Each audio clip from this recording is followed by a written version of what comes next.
Assalamualaikum warahmatullahi wabarakatuh. Nama saya Muhammad Rafiq Al-Hasan. Saya akan mempresentasikan tentang review bangunan air bendung. Review ini berjudul Review Perencanaan Bendung Tetap Sungai Cisadane, mata kuliah Perencanaan Bangunan Bendung, Program Studi Teknik Sipil, Fakultas Teknik, Universitas Islam Sultan Agung. Tugas mata kuliah Perencanaan Bangunan Sipil 3 ini memiliki fokus pada bangunan yaitu bendung. Tugas ini merupakan review dari sebuah tugas lain yang berjudul Project Work 1 Perencanaan Bendung Tetap Sungai Cisadane oleh Hendrik Jonathan Sitorus dan Nur Muhammad Murdiansyah, Program Studi Konstruksi Bangunan Sipil, jurusan Teknik Sipil, Politeknik Negeri Jakarta, tahun 2017. Bendung merupakan bangunan air dengan kelengkapannya yang dibangun melintangi sungai atau sudetan yang sengaja dibangun untuk meninggikan elevasi muka air atau untuk meninggikan tinggi terjun, sehingga air dapat disedot dan dialirkan secara gravitasi ke tempat yang membutuhkan. Di sini ada gambar ilustrasi sungai dan bendung yang melintangi sungai. Yang berwarna merah adalah bendung, dan kota ini letak bangunan intake yang berada di kedua sisi bendung. Fungsi bendung adalah meninggikan elevasi muka air, mengalirkan sebagian air sungai ke saluran air irigasi atau intake, mengalirkan aliran angkutan sedimen dan geometri sungai, mengendalikan aliran angkutan sedimen dan geometri sungai, mengontrol penurunan dasar sungai. Bendung tetap merupakan bangunan peninggi elevasi muka air pada bagian hulu sungai yang memiliki elevasi mercu yang tetap dan konstruksinya permanen. Di sini terlihat 3 bentuk mercu, yaitu yang pertama mercu tipe Ogi, yang kedua mercu bulat dengan 1 radius. Di sini terlihat R-nya 1 jenis saja. Terus mercu bulat dengan 2 R. Di sini terlihat ada R1 dan R2 yang panjang R-nya itu berbeda. Kemudian ada bendung gerak. Bendung gerak adalah bendung dengan mercu dan tubuh bendung yang dapat bergerak naik dan turun, disesuaikan dengan kondisi air banjir, sehingga banjir di hilir dapat dikendalikan. Bendung gerak memiliki 2 tipe, yaitu bendung gerak dan bendung gerak pintu dan bendung gerak karet. Analisis perencanaan bendung. Analisis perencanaan bendung terdiri dari 4 tahap, yaitu analisis hidrologi yang terdiri dari analisis curah hujan rata, frekuensi, dan debit rencana. Yang kedua, analisis hidrolis bendung yang terdiri dari bentuk, dimensi, dan elevasi. Kemudian analisis stabilitas bendung yang terdiri dari analisis stabilitas dari gaya berat, gaya gempa, gaya tekan lumpur, gaya hidrostatik, dan gaya uplift. Yang keempat, kontrol stabilitas bendung yang terdiri dari kontrol terhadap guling, geser, dan eksentrisitas. Analisis hidrologi merupakan analisis perencanaan bendung dimulai dengan analisis hidrologi yang terdiri dari analisis curah hujan rata,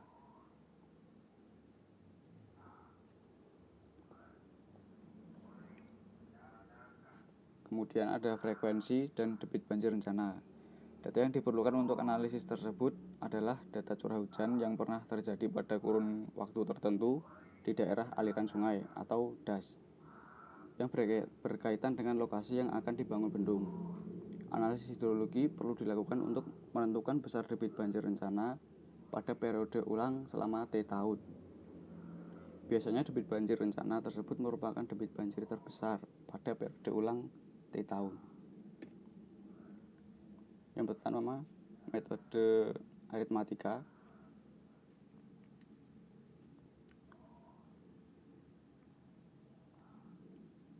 Metode rata aritmatika merupakan metode yang paling sederhana dan digunakan untuk daerah mendatar dengan jumlah pos curah hujan yang cukup banyak. Selain itu, curah hujan pada daerah tersebut dianggap relatif sama atau uniform distribution. Terlihat rumusnya, yaitu R sama dengan R1 tambah R2 tambah R3 sampai dengan Rn dibagi dengan jumlah stasiun hujan.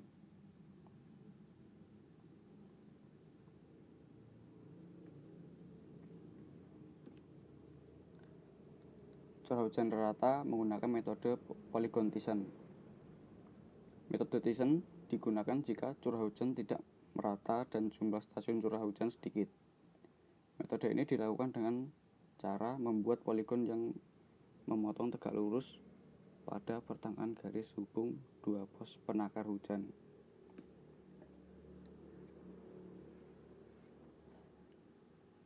Yang pertama dibuat bentuk segitiga antar tiga pos ini, kemudian dicari titik beratnya dengan cara tengah-tengah garis ini dihubungkan menuju titik sudut di setiap sisinya. Dari tengah-tengah sisi yang sini ditarik ke sisi yang di seberangnya, sudut yang di seberangnya, nanti ketemu titik berat segitiga.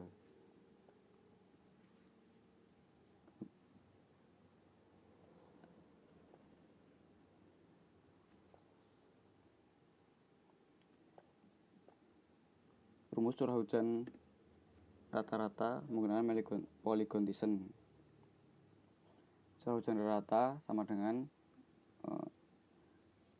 curah hujan rata setiap stasiun dikalikan dengan luas yang dibatasi oleh poligon.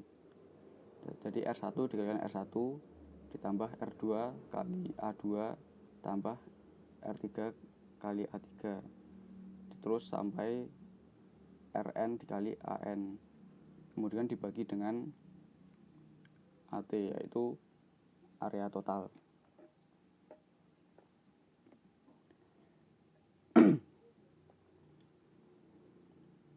Tabel analisis curah hujan rata.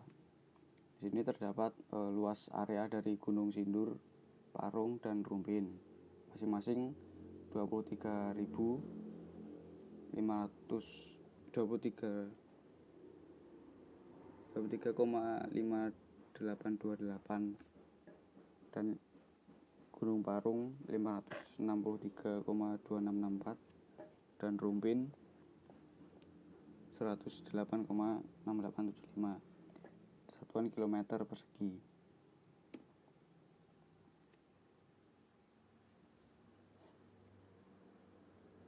Analisis frekuensi metode Gumbel. Metode Gumbel ada dua macam, yaitu metode Gumbel analisis dan grafis. Namun yang digunakan dalam laporan yang menjadi acuan tugas ini menggunakan metode Gumbel secara analisis. Rumusnya yaitu XT sama dengan XA plus YT dikurangi YN per SN dikali SX. YT adalah nilai reduced variated, YN nilai reduced mean, dan SN adalah reduced standard deviation. Nilai SX adalah standar deviasi.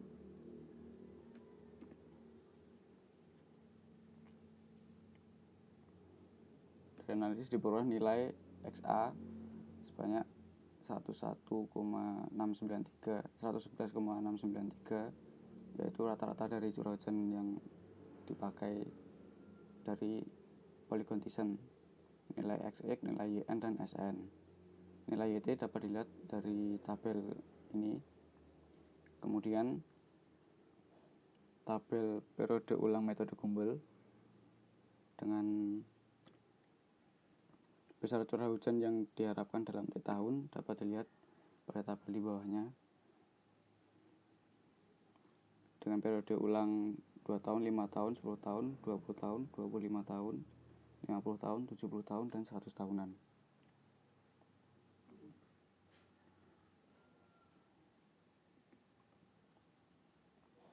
Selanjutnya, metode frekuensi menggunakan log persen 3. Secara garis besar, cara ini adalah sebagai berikut. Rumusnya adalah log X sama dengan log XA plus G dikali SI. Log X adalah logaritma data curah hujan, log XA rata-rata logaritma dalam data curah hujan, kemudian SI standar deviasi logaritma dan standar deviasi logaritma data curah hujan. Di bawah ini adalah rumus dari XA, SI, dan CS.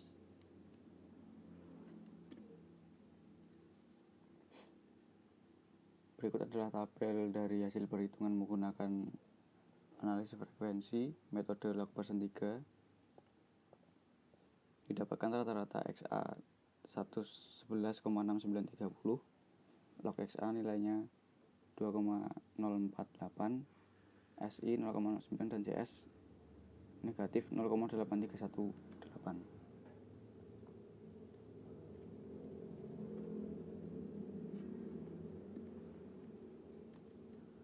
Tabel hasil perhitungan periode ulang. Ini dapat dilihat bahwa data curah hujan pada periode 2 tahunan, 5 tahunan, 10 tahunan, hingga 100 tahunan curah hujannya.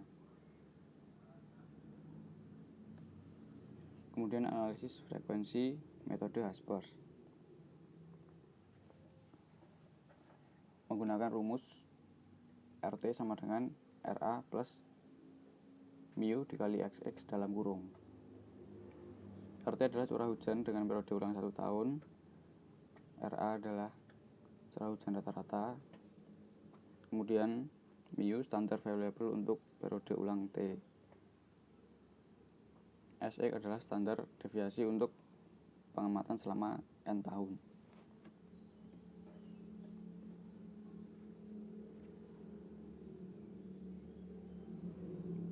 Tabel hasil perhitungan dengan periode ulang metode Haspers.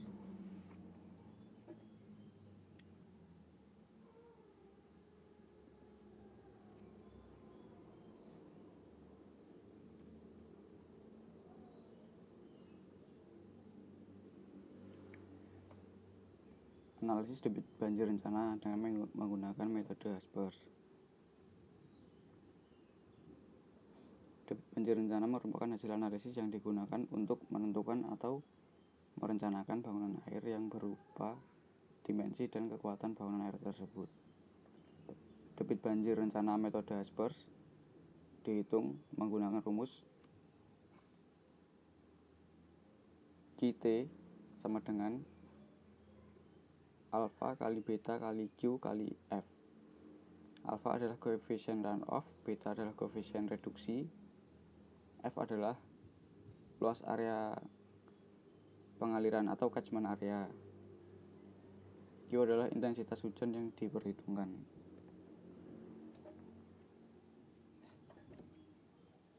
Berikut adalah rumus dari masing-masing komponen rumus QT yang terdiri dari alfa, beta, dan kemudian T dan R.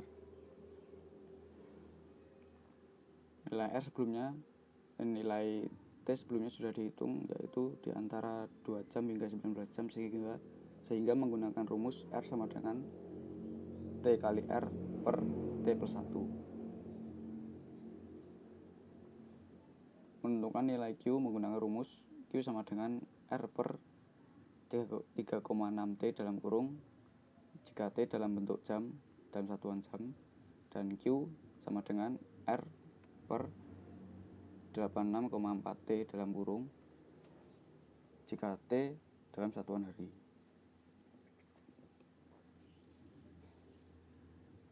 Kemudian analisis hidrolis bendung.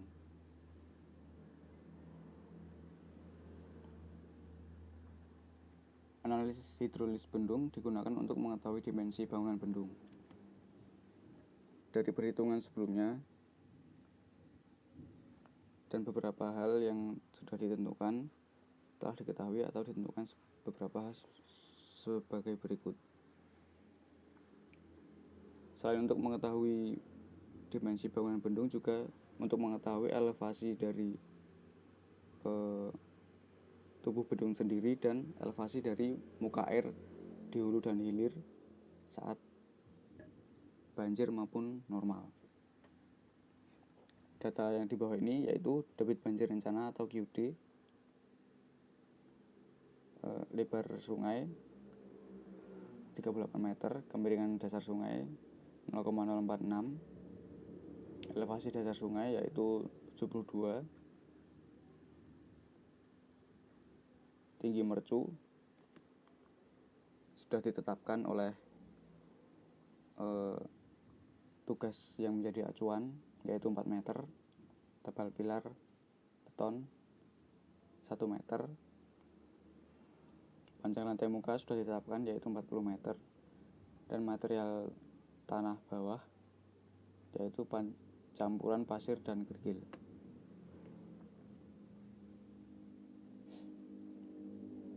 Elevasi mercu bendung.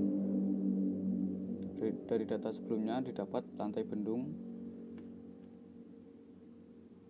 elevasi dasar sungai atau bisa diteruskan dengan lantai bendung terletak pada plus 72 meter dengan nilai P atau tinggi mercu bendung 4 meter, sehingga dapat diketahui puncak mercu bendung pada elevasi 76 meter plus 76 meter.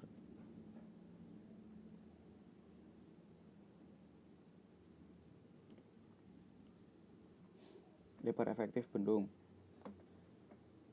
Lebar mercu bendung atau B ada lebar rata-rata antara lebar muka air sungai saat banjir dan lebar dasar sungai, dan diperoleh B sama dengan 38 meter. Jumlah pilar yaitu 2, tebal pilar 1 meter, koefisien pilar berujung bulat yaitu 0,01, koefisien bentuk pangkal tembok 0,1. Kemudian untuk mencari lebar efektif bendung,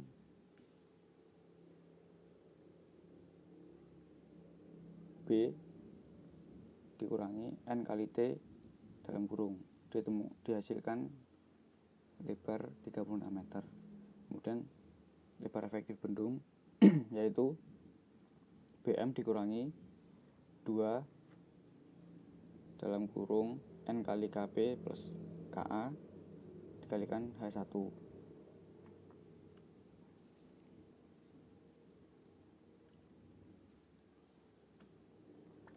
Tinggi muka air di atas mercu atau tinggi muka air di hulu. Tinggi muka air di mercu dihitung secara coba-coba menggunakan Microsoft Excel, sehingga diperoleh nilai H sama dengan 2,3580. Perhitungannya adalah sebagai berikut.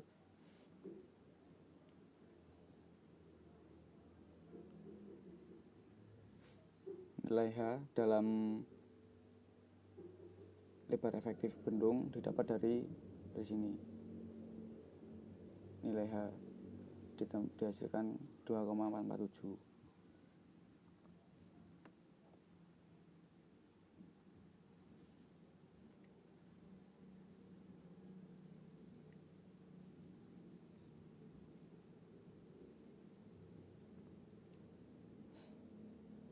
Kemudian tinggi muka air di atas mercu yaitu elevasi mercu ditambah dengan H dengan elevasi hasilnya yaitu 79,1770. Elevasi tinggi energi di hulu.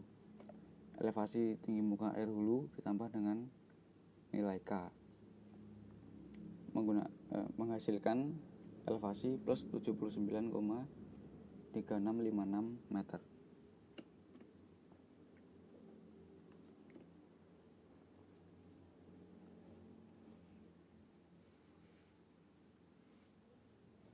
Kemudian tinggi muka air di hilir bendung. Untuk menentukan tinggi muka air di hilir dilakukan perhitungan dengan cara coba-coba menggunakan Microsoft Excel juga, sehingga dari hasil mendapatkan nilai H dengan cara coba-coba yaitu 1,38. Di bawah sendiri di tabel.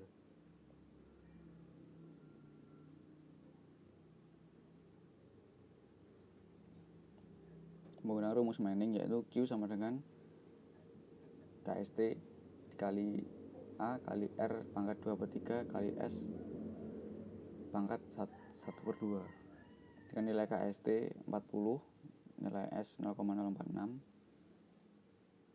B 34, M 1,418 dan QD 523.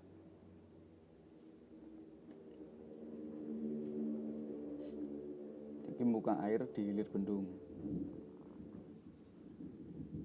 dihitung menggunakan cara yaitu elevasi dasar hilir sama dengan elevasi dasar sungai dikurangi S kali L,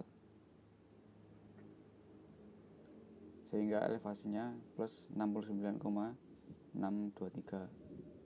Kemudian elevasi muka air banjir di hilir yaitu elevasi dasar hilir ditambah dengan H, sehingga menghasilkan elevasi plus 71,003. Elevasi tinggi energi hilir yaitu elevasi muka air banjir di hilir ditambah dengan V kuadrat per 2 kali G, yaitu menghasilkan hasil elevasi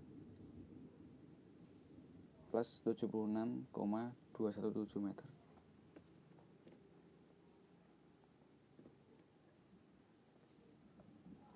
Selanjutnya, kontrol tinggi muka air.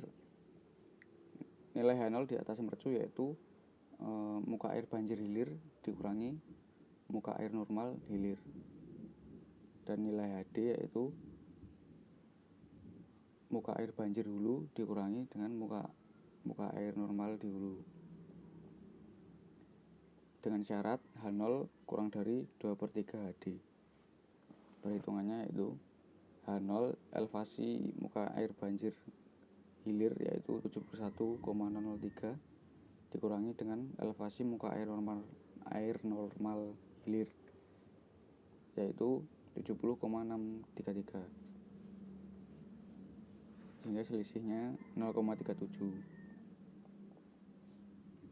Kemudian perhitungan HD yaitu elevasi muka air banjir hulu 79,177 dikurangi dengan elevasi muka air normal di hulu dengan nilai 78,358, sehingga selisihnya 0,82.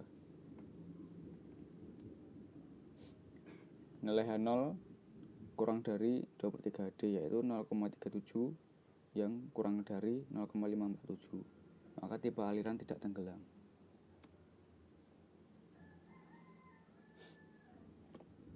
Kolam peredam energi atau kolam olah. Bendung ini menggunakan kolam olah tipe bak tenggelam menggunakan jari-jari kolam, menentukan jari-jari kolam olah yaitu delta H sama dengan tinggi energi hulu dikurangi tinggi energi hilir.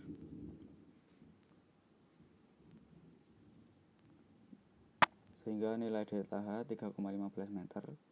Kemudian nilai Q yaitu debit dibagi dengan lebar efektif bendung, Q per BE menghasilkan nilai 15,508. Kemudian nilai HC Q kuadrat per G dalam kurung pangkat 1/3, sehingga hasilnya 2,849. Nilai delta H per HC yaitu 1,1054. Dari grafik USBR didapatkan nilai R min per HC yaitu 1,55. Maka nilai R min adalah 1,55 dikali dengan 2,849, menghasilkan nilai R minimal yaitu 4,415 meter.